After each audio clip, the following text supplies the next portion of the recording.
చిన్న జాగ్రత్త పెద్ద ప్రమాదం నుండి రక్షిస్తుంది. పిల్లలు, ఒక చిన్న తప్పు జీవితాన్ని ఎలా మార్చేస్తుందో తెలుసా?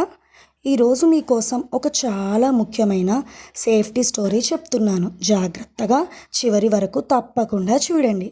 ఒక చిన్న ఊరిలో రాము అనే బాలుడు ఉండేవాడు. రాము చాలా చురుకైనవాడు, కానీ కొంచెం అజాగ్రత్తగా ఉండేవాడు. అమ్మ ఎప్పుడూ చెప్పేది, రాము బయట ఆడేటప్పుడు జాగ్రత్తగా ఉండాలి నాన్న అని. కానీ రాము, అమ్మా నాకు ఏమీ కాదు అని నవ్వేశాడు. ఒకరోజు రాము తన ఫ్రెండ్స్తో రోడ్డుపై క్రికెట్ ఆడుతున్నాడు. బంతి ఒక్కసారిగా రోడ్డు మీదకి వెళ్ళింది. రాము ఆలోచించకుండా వెంటనే రోడ్డు మీదకి పరిగెత్తాడు. అప్పుడే ఒక వేగంగా వస్తున్న బైక్ బ్రేక్ వేసింది. రాము కాస్త దూరంలో ఆగిపోయాడు.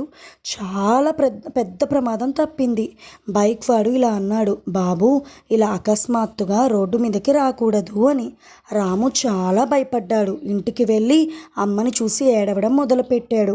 అమ్మ నేను తప్పు చేశాను అని. అమ్మ ప్రేమగా ఇలా చెప్పింది, జాగ్రత్తగా ఉంటేనే మనం సేఫ్గా ఉండగలం బాబు అని. ఆ రోజు తర్వాత రాములో చాలా మార్పు వచ్చింది. రోడ్డుపై ఎప్పుడూ జాగ్రత్తగా ఉండేవాడు, పెద్దల మాట వినేవాడు, ఫ్రెండ్స్కి కూడా సేఫ్టీ గురించి చెప్పేవాడు. పిల్లలు, మనం చిన్నగా అనుకునే జాగ్రత్తలు పెద్ద ప్రమాదాలను ఆపుతాయి. రోడ్డు దాటేటప్పుడు ఎడమ కుడివైపు చూసుకోవాలి. పెద్దలతో మాత్రమే కలిసి వెళ్ళాలి. ఎప్పుడూ గుర్తుంచుకోండి, safety first, life is so precious.